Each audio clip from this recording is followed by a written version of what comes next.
Muy bien. Entonces vamos a empezar el tema. Estamos grabando. Bueno, si quiere hacer alguien alguna pregunta, la podemos hacer al final. Si se corta, les voy a volver a mandar otro link porque dura 30 minutos y creo que ya bueno, no sé cuánto vamos acá, pero seguramente que nos va a avisar en el momento que se corte. De todas maneras, yo les mando otro link al grupo. Bien. Si se escucha bien, empezamos el tema. ¿Se escucha, no? Hola, hola. Sí, se Sí, escucha sí, bien, doctor. doctor. Ya, perfecto, seguimos. Bueno, vamos al trauma craneoencefálico, aunque ya hemos hablado en las prácticas. Justamente también ustedes han tenido algunos casos clínicos que hemos mandado y que vamos a volver a mandar esta semana para que sigamos haciendo los cuadernos de casos clínicos, bueno, y sigamos con las prácticas. Lamentablemente, bueno, ha pasado un problema en la universidad, pues ustedes ya saben, ¿no? Y bueno, no nos podemos atrasar. Creo que una semana nos hemos atrasado y la siguiente semana empezamos las prácticas. Vamos a continuar con las prácticas. Vamos a hacerla en mi consultorio. Pero vamos a hacer grupo de 12 personas máximo. Ya yo les voy a mandar a la encargada como para que ella haga los grupos. Y bueno, los grupos que tengan más de 12 alumnos, pues vamos a tener que hacer la siguiente semana probablemente, ¿no? Y vamos a hacer la práctica de colocación de bránula, ¿ya? Con esa práctica vamos a empezar. Y bueno, cuando ya otra vez volvamos a ir a la universidad, podemos retomar la práctica donde nos quedamos, ¿no? Pero vamos a continuar, tenemos que empezar a ir haciendo las cosas, ¿no? Lamentablemente, nosotros como médicos y en la vida como ser humano, la adaptación es algo importante que debemos tener siempre, digamos, adaptarnos, ¿no?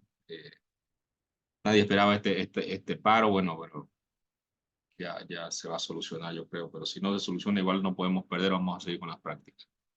Entonces, la siguiente semana empezamos las prácticas, yo les voy a mandar ya lo que requiere cada estudiante para que hagamos estas prácticas de colocación de bránula, que es una práctica muy importante y que todos deben aprender a realizarla, ¿no? No debe haber excepción de que un alumno no aprenda. Muy bien, trauma craneoencefálico es el trauma de cráneo y encéfalo, como su nombre lo indica.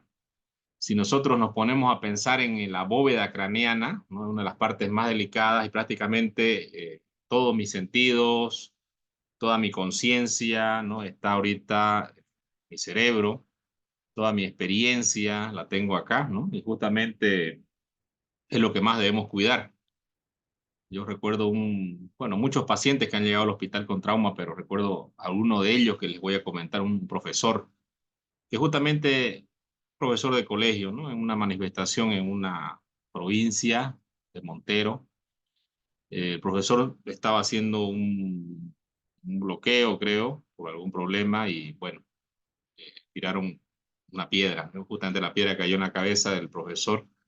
Y el profesor que llegó al japonés con un hematoma extradural, se lo operó, pero el tiempo de hipoxia que tuvo, ¿no? Más la escala de Glasgow con la que llegó al hospital, el paciente quedó con secuelas, ¿no? Y siempre nosotros debemos pensar que lo que más debemos cuidar es nuestro cerebro, ¿no? Porque yo sin mi cerebro no podía hablar con ustedes, yo sin mi cerebro no podría hacer una cirugía, yo sin mi cerebro prácticamente no podría hacer muchas cosas y nuestro cerebro debemos cuidarlo, ¿no? Y a todos los estudiantes que ingieren bebidas alcohólicas, pues no lo están cuidando su cerebro, ¿no? Para empezar por ahí estamos haciendo las cosas mal, ¿no? O sea, el alcohol no es buen amigo de las neuronas. Y otro sí que es amigo es el ejercicio, ¿no? Entonces, los estudiantes que cuiden su cerebro, pues evidentemente es una de las herramientas que nos va a durar muchos años, ¿no? Hasta que algún día, pues ya no falle. Como tengo un docente que actualmente está con Alzheimer, ¿no? Lamentablemente este docente era un docente nuestro de la universidad y actualmente él no reconoce ni a su propia familia, ¿no? Entonces, justamente muchas veces después de un traumatismo craneoencefálico podemos quedar con estas secuelas, que pueden ser secuelas para toda nuestra vida, ¿no? O podemos quedar hemiparéticos, hemiplégicos, ¿no es cierto? O podemos cambiar nuestros recuerdos, podemos cambiar nuestra forma de ser, ¿no? Entonces el cerebro es algo que debemos cuidarlo bastante bien. Muy bien, con esta pequeña introducción vamos a empezar a entender que la bóveda craneana solamente puede caber 1500 ml, ¿no? De centímetros cúbicos. Y solamente nosotros tenemos el cerebro. Jamás, pero jamás, ¿no? Y una vez le he hecho preguntas a los estudiantes y la verdad que siempre fallan. Puede haber un choque hipovolémico por una hemorragia intracerebral y siempre responden con que sí, ¿no? Y responden porque sí, porque no piensan. Siempre nosotros debemos pensar antes de lanzar una pregunta. Entonces, cualquier lesión, cuando hablo de una lesión, hablo de una herida que se va a producir un deterioro funcional. ¿Cuál es la función de mi cerebro? Prácticamente, como les digo, yo no podría comunicarme con ustedes, ¿no es cierto? Entonces yo tengo que estar en las esferas de tiempo, espacio, ¿no? Y obedecer órdenes, ¿no? Y el deterioro funcional va a ser eso, ¿no? Que el paciente no obedece órdenes, que el paciente no responde, que el paciente está estuporoso, y eso manejamos la escala de Glasgow. La de Glasgow es una escala de conciencia que se maneja hace muchos años, ¿no? Y que maneja siempre la respuesta ocular, la respuesta verbal, la respuesta motora, ¿no? Pero, ¿qué es en realidad la función del cerebro? Es la comunicación que yo tengo con el medio ambiente y con otra persona. Por eso que la función es importante. Justamente este trauma va a ser por una lesión, por un impacto, ¿no? Y la naturaleza, pues, ¿no? Dios nos ha creado con una bóveda craneana, ¿no? ¿Cierto? Y nosotros tenemos un cráneo que nos protege. Evidentemente, este cráneo también se puede fracturar y puede lesionarse. Por eso que es importante que nosotros cuidemos nuestro cerebro, pues, ¿no? Y justamente los accidentes de tránsito, ¿no? Las caídas en moto, ¿no? Por ahí tenemos algunos alumnos que andan en moto todavía. Bueno, tenía también alumnos antes, siempre los conmino que no anden en moto. Y si andan, anden con casco, bueno, pero con casco que sean buenos, ¿no? Pero sin embargo, un paciente que tenga una caída de moto con un casco, igual puede tener un traumatismo. Sin casco, evidentemente, va a ser mayor la lesión, como dice la, la escala de Haddon, ¿no es cierto? Que justamente los traumas la lesión se puede prevenir, ¿no? Con un casco de seguridad. Sin embargo, estas lesiones pueden también ser en el trabajo, ¿no? La penetración de objetos dentro del cráneo, como proyectiles que van a salir impactando y pueden penetrar el cráneo, ¿no? Como todos los traumatismos de todo el cuerpo, nosotros tenemos un traumatismo abierto y un traumatismo cerrado. Un traumatismo cerrado es aquel que no penetra, ¿no? La dura madre en el cráneo. Y un traumatismo abierto es aquel que la penetra, ¿no? Entonces, esto es sencillo, creo que no hay mucho que discutir. Seguimos, los accidentes de tránsito, pues lamentablemente vemos las noticias todos los días, accidentes de tránsito, y la primera lesión que los pacientes tienen, ya lo vimos en un estudio que se hizo en el hospital japonés, el 2012, que hicimos justamente con un residente, que la mayor cantidad de pacientes que llegan al hospital accidentados tienen un traumatismo encefálico, ¿no? Debido a que el politraumatizado siempre tiende a golpear la cabeza, ¿no? Este puede ser pasajero, puede ser peatón, puede ser conductor de motocicleta, conductor de cualquier tipo de vehículo.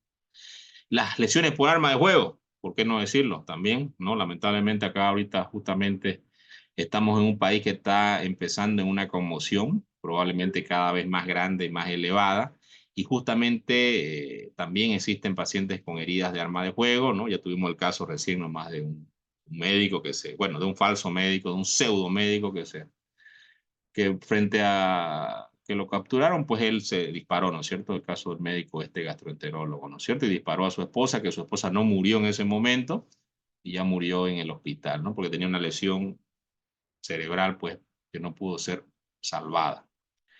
Los accidentes de tránsito todos los días ocurren en nuestro país, ¿no? Accidentes de flota, ¿no? Aquí un chico, esta es una noticia, si no me equivoco, del 2020, creo que fue antes de la pandemia, más o menos. Es un chico joven, ¿no? Este es el paciente que se fue a boxear con otro boxeador que era mayor que él y que era un poco más pesado que él, ¿no? Y como dice aquí la noticia, ¿no? De Unitel falleció después del combate, ¿no? Resulta que este paciente al pelear con una persona que tiene más peso que él, pues lamentablemente los golpes son más fuertes y él venía también de varios encuentros, ¿no? Y siempre uno debe descansar en cada encuentro. Hubieron varios errores, ¿no? Otro error fue no estaba en una cancha, en un ring de box, estaba en un ring de vale todo, ¿no? Y este chico tenía 17 años y el oponente era mayor que él, ¿no? Y era más pesado que él y los que saben de boxeo saben que el golpe va a ser la mitad del peso de la persona, ¿no es cierto? O sea, que sabe de boxeo, entonces no pueden pelear de pesos diferentes, es el mismo peso. Bueno, sufrió un traumatismo, hizo un hematoma extradural en Trinidad, lo llevaron al hospital, lamentablemente no lo pudieron operar y murió, ¿no? Bueno, y lamentablemente las secuelas con las que puede quedar un paciente, si es que queda vivo, ¿no? Pueden ser así como vemos aquí un paciente con el cráneo hundido. En el hospital tenemos muchos de estos pacientes que a veces los vemos caminando por ahí, ¿no? Con una mirada así como ustedes ven, una mirada perdida, ¿no es cierto? Con una lesión y con una rehabilitación, ¿no? En el trauma, siempre nosotros vamos a hablar de las lesiones agudas, ¿no? Pero también la rehabilitación con la que el paciente queda. Llega un paciente con un hematoma extradural, se drena el hematoma y luego hay que ver la lesión que quedó en el tejido. Y va a depender mucho la escala de grados como el paciente entra a quirófano. Si el paciente entró rápido, se hizo un buen prehospitalario, ingresó al quirófano con un rasgo de 15, probablemente el paciente vaya a recuperar con un rasgo de 14 y las secuelas sean mínimas. Sin embargo, si el paciente entró con un rasgo de 5, un rasgo de 4, ¿no? Que fue el caso de una compañera que yendo a despedir a su novio que era estudiante de medicina también igual que ella. Al despedirlo, pues ella volvió y justamente una cometa la atropelló, ¿no? Se van de Dios, pero que no la operaban, la transfirieron al japonés, llevó un glajo de 5, le intervinieron, bueno, recuperó, pudo quedar sin secuelas, pero no todos los pacientes quedan sin secuelas. Por eso que es importante, nosotros como médicos tenemos que siempre tener en cuenta los diagnósticos, ¿no? ¿Cómo vamos a llegar al diagnóstico de una enfermedad? La clínica es muy importante, el estudio tomográfico es fundamental. De hecho, nosotros tenemos en eso sí, todos los hospitales casi cuentan con tomógrafos. Entonces, rápidamente es una tomografía y es un diagnóstico muy certero, rápido, con alta sensibilidad y especificidad para diagnosticar un hematoma y indicar rápidamente la cirugía, ¿no? En el mundo, muchas personas van a sufrir de traumas craneoencefálicos, por eso que es una enfermedad que debemos saber manejarla. Van a llegar a los servicios de urgencia, y se requiere el manejo de estos pacientes, ¿no? Una mortalidad más o menos de 6 por cada 100.000, ¿no? De repente, dependiendo el grado de traumatismo, puede ser más elevado. Sigue siendo la primera causa de muerte e incapacidad en países desarrollados, dejando secuelas muchas veces para toda la vida. Es 3 veces más frecuente en mujeres que en hombres. Es la primera causa de muerte en el segmento de población que se encuentra debajo de los 45 años, ¿no? En el resto constituye la segunda causa tras las enfermedades cardiovasculares y el cáncer. Después de los 65 años, los accidentes por caídas, atropellamientos vehicular siguen siendo la causa más común de estos traumatismos. ¿Y por qué hablamos de más de 65 años? ¿No? Son personas que probablemente tienen alguna enfermedad de base como una hipertensión, arteriosclerosis, ¿no es cierto? Toman anticoagulantes probablemente. Y es un paciente que es delicado, igual que los niños, ¿no? Pacientes mayores de 60 años, niños menores de 6 años o de 10 años, dicen los libros, son pacientes más lábiles a la lesión vascular. ¿Por qué? ¿No? El primero porque es inmaduro, ¿no? Y el anciano porque ya tiene unas arterias que están calcificadas y que fácilmente frente al golpe pueden romperse y pueden sangrar. El atropellamiento es la causa más frecuente en los ancianos como incidencia porque el anciano probablemente sale a la calle, no escucha bien, no ve, no anda rápido, pues y lamentablemente los vehículos lo atropellan, ¿no?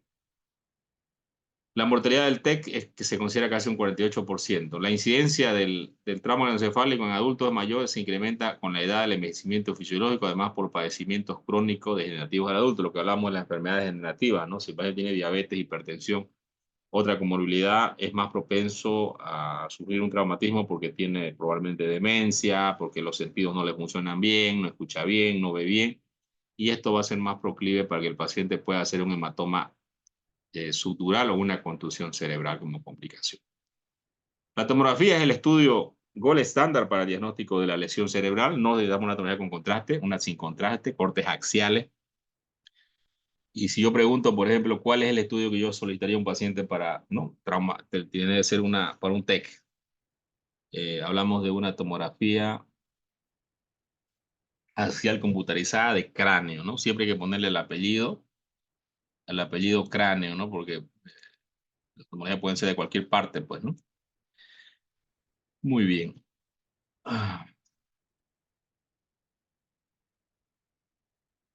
Bueno, aquí un accidente, una noticia. Hoy van a morir 21 personas en accidentes de tránsito en Argentina, dice, ¿no? Y probablemente sí, ¿no? Todos los días tenemos pacientes en ciudades, ¿no? Donde hay accidentes, ¿no? Entonces, siempre tenemos que tener cuidado cuando estamos en las vías, ¿no? Yo puedo tener un accidente hoy mismo, probablemente. Todo va a depender de la situación, ¿no? Lamentablemente es fortuito, pero nosotros como médicos debemos estar preparados para estos eventos, ¿no? Para la asistencia de los pacientes lo más rápido posible. Poder evitar las lesiones que puede dejar un traumatismo craneoencefálico.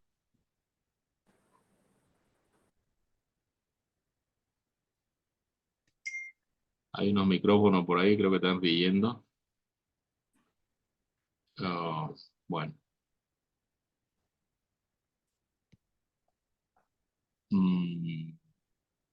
Creo que están dormidos, algunos están entrando recién a la charla. Bueno, 41 alumnos. El TEC, traumatismo encefálico, es la primera causa de muerte, ¿no? de los pacientes por debajo de 45 años, ¿no? Este es un dato importante que hay que tomar en cuenta.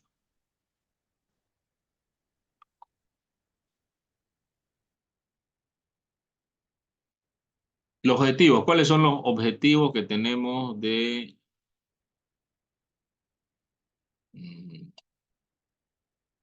cuáles son los objetivos? Uno, conocer la clasificación del traumatismo craneoencefálico. Dos, las diferentes patologías que se presentan con la sintomatología clínica y también evolutiva de la enfermedad. Tres, el pronóstico.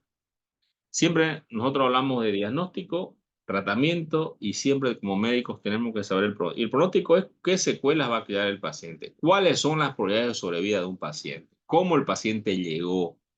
Y esto es importante como médicos lo hablemos con la familia, ¿no? Si es que el paciente está inconsciente, sepámosla, o sea, ya expliquemos las secuelas que puede quedar el paciente, ¿no? Justamente para que ya se preparen para este evento que el paciente puede tener.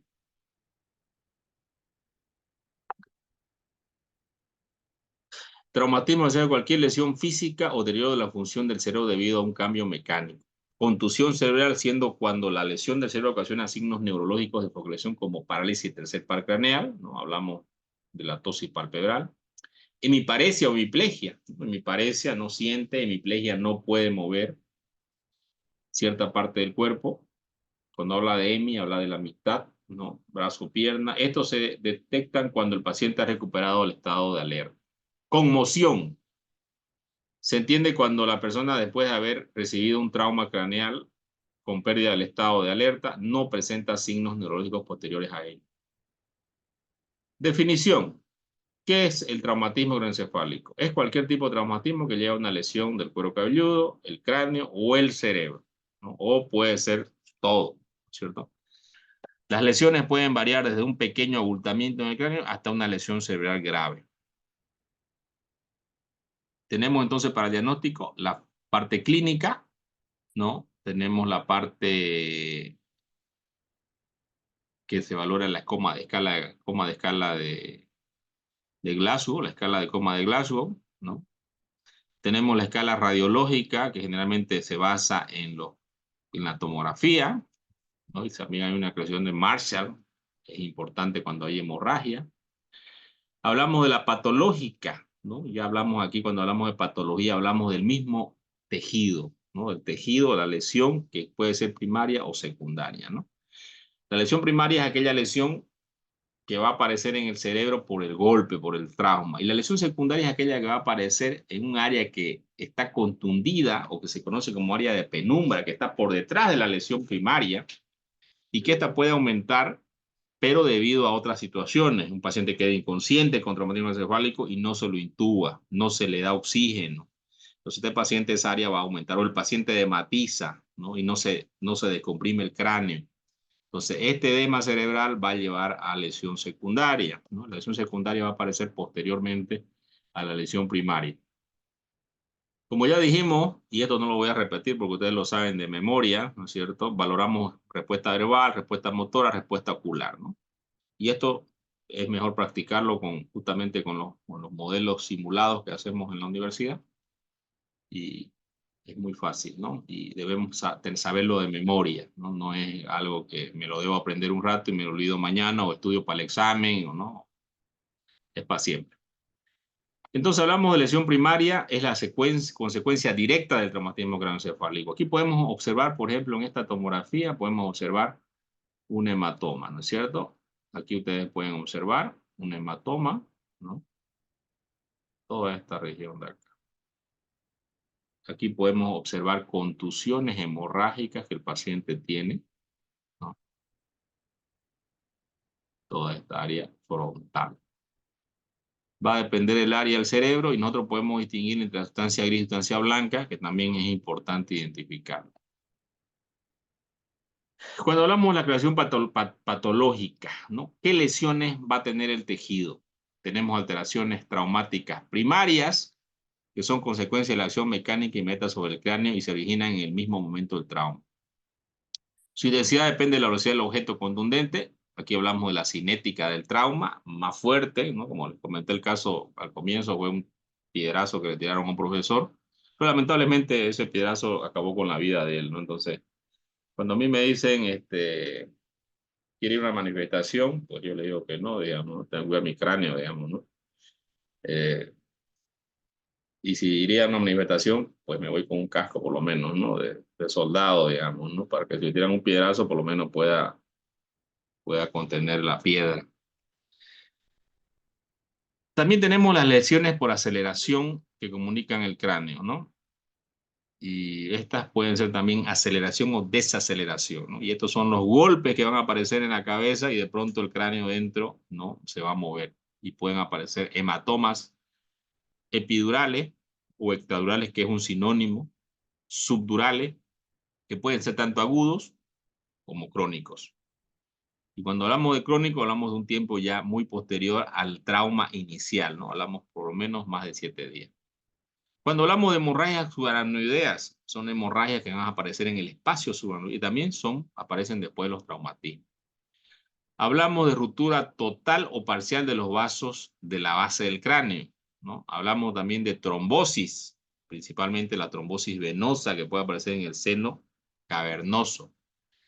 Hablamos de la formación de pseudoaneurismas que pueden aparecer después de una lesión, así como aparecen las lesiones vasculares en un paciente con un trauma vascular periférico. También pueden aparecer pseudoaneurismas, ¿no? En un paciente con un traumatismo craneoencefálico. Heridas cerebrales, ¿no? Lesiones directamente en el mismo cerebro que van a cicatrizar y que pueden ser causa de un foco epileptógeno en el futuro, o pueden ser consecuencia, dependiendo del área del cerebro, de una lesión que incapacite al paciente de sus funciones, depende de qué tipo de funciones, sensoriales, motoras, sensitivas.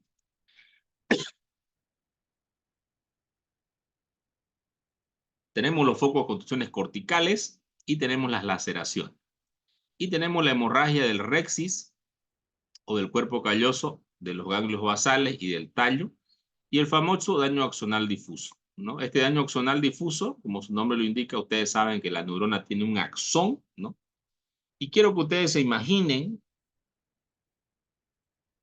faltan 10 minutos, ¿no? Ya. Quiero que ustedes se imaginen en este momento una gelatina, ¿no? Más o menos la consistencia es una gelatina.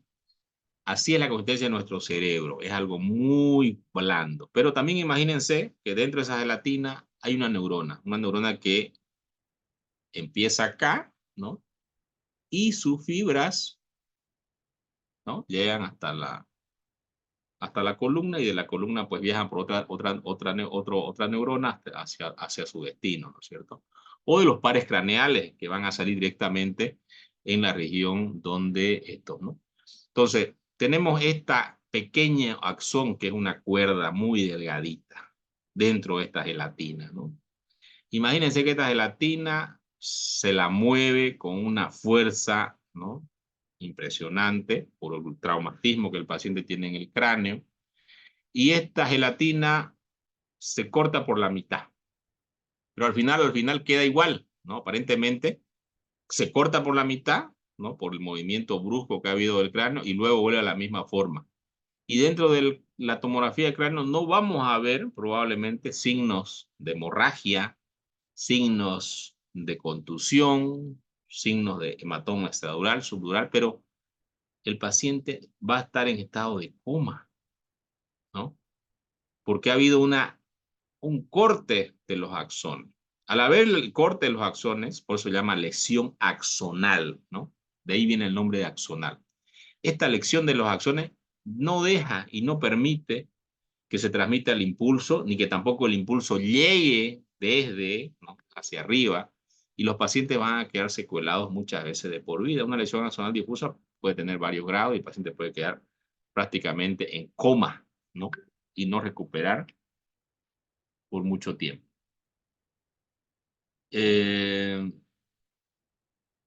Aquí tenemos, por ejemplo, lo que sucede, ¿no? Aquí está aquí está la piel, ¿no? Tenemos el hueso, ¿no? Y aquí tenemos un hematoma, fíjense ustedes, ¿no? Un hematoma, ¿no? Un hematoma que está apareciendo y está comprimiendo el cerebro. ¿Y cuál es la causa? Es la presión que va a ejercer la sangre, si es arterial o venosa, evidentemente. Siempre hablamos que el extradural es arterial y el subdural es endovenoso, es venoso o arterial, ¿cierto? Y esto va a comprimir el cerebro. Pero ¿qué es lo que pasa en el tejido cerebral? Cualquier tejido de nuestro cuerpo, pero cualquiera, ¿no? Pero evidentemente el cerebro es uno de los tejidos más importantes, que al haber la compresión va a disminuir el flujo vascular, ¿no? Entonces hay una disminución de la perfusión tisular. Y si ustedes recuerdan, ¿no?, cuando hablamos de shock, inadecuada perfusión tisular, ¿cierto? Obviamente en el shock es polipovolemia. En el grado 4 y el grado 3 tenemos daño a nivel del cerebro porque no va mucha sangre al cerebro. Simplemente puede estar en coma o puede estar estuporoso dependiendo si es grado 3 o grado 4. O ansioso o completamente en coma. Cuando hay un traumatismo y hay la aumento de presión sobre el tejido cerebral, también va a disminuir la perfusión cerebral en este lugar donde está siendo comprimido. Por eso, ahí la importancia de rápidamente descomprimir el cráneo para que este tejido vuelva a perfundirse nuevamente y no tengamos un sufrimiento vascular. Si alguien no entiende esto, ¿no?, apriétense el dedo con mucha fuerza con una liga y el dedo va a empezar a hipoperfundir, ¿no? Y eso es lo que va a pasar con su cerebro, va a hiperperfundir cuando hay presión.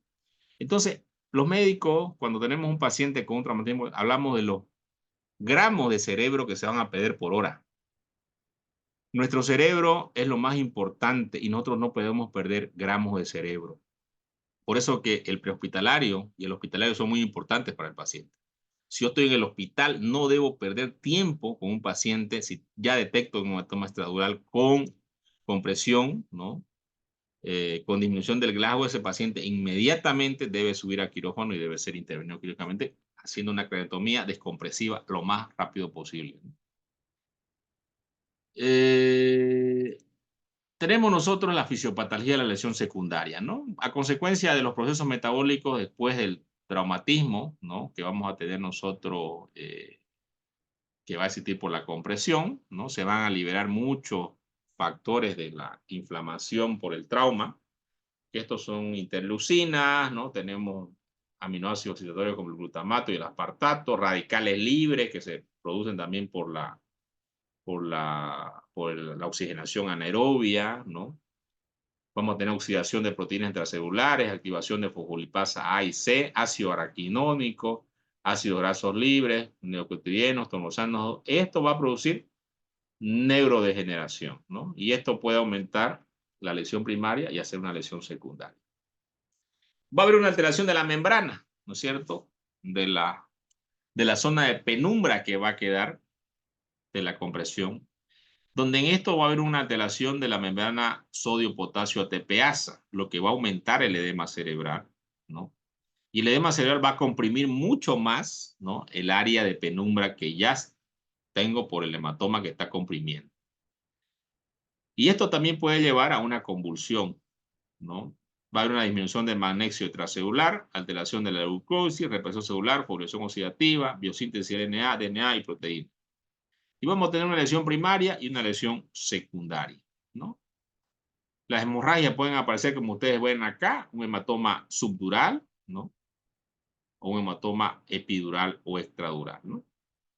El hematoma subdural siempre sabemos que es un hematoma semilunar, como su nombre lo indica, y el hematoma extradural es un hematoma biconvexo, ¿no es cierto? Y tenemos también los hematomas intracerebrales que pueden aparecer en los pacientes y que pueden dar compresión a otras estructuras importantes que nosotros generalmente valoramos, ¿no es cierto? Dependiendo del área del cerebro que esté lesionada, si es frontal, temporal, occipital, si es la base del cráneo, ¿no? Vamos a tener ciertas lesiones porque ustedes, como pueden ver, los hematomas van a desplazar los tejidos, ¿no?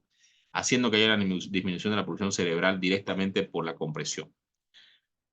A mayor tiempo de compresión que tengamos el paciente sin la descompresión adecuada, el paciente va a sufrir un daño del tejido que puede ser irreversible e irreparable. Y evidentemente nosotros nos vamos a dar cuenta por la escala de Glasgow que va disminuyendo en el paciente. Cuando hablamos de la sinergia, es la duración que va a tener y va a explicar el resultado final, ¿no? Del trauma, de la lesión. Y esto a medida que el cerebro, como el cerebro está dentro de una caja, de una bóveda craneana, no va a poder, al haber edema, busca liberarse. Y justamente van a empezar a aparecer las hernias cerebrales, ¿no? Una de las primeras hernias que aparece es la hernia transtentorial, ¿no? Que va a avanzar en sentido hacia el otro tentorio, ¿no? A ver si me dejo explicar acá. La hernia transtentorial, tenemos acá una línea que divide los dos, ¿no? Los dos hemisferios. La hernia transtentorial es la que atraviesa para este lado, ¿cierto? También otras hernias que van a aparecer son las hernias de Luncus, ¿no? Donde ya va a haber bloqueo del tercer par. Va a haber el edema cerebral que va a ser cada vez más aumentado. Puede haber hidrocefalia por compresión de la aspiración de los ventrículos del líquido cefalorraquídeo, ¿no? Y tenemos compresiones también vasculares que pueden conducir a infartos cerebrales, ¿no? Y podemos agregar otros los TECs como abiertos y cerrados dependiendo del tipo de lesión. Cuando hablamos de la tomografía, es importante tener en cuenta la lesión de Marshall, ¿no? Tenemos el grado 1, tenemos el grado 2, tenemos el grado 3, tenemos el grado 4, el grado 5 y el grado 6. El grado 1, lesión difusa tipo 1, sin patología visible en la tomografía.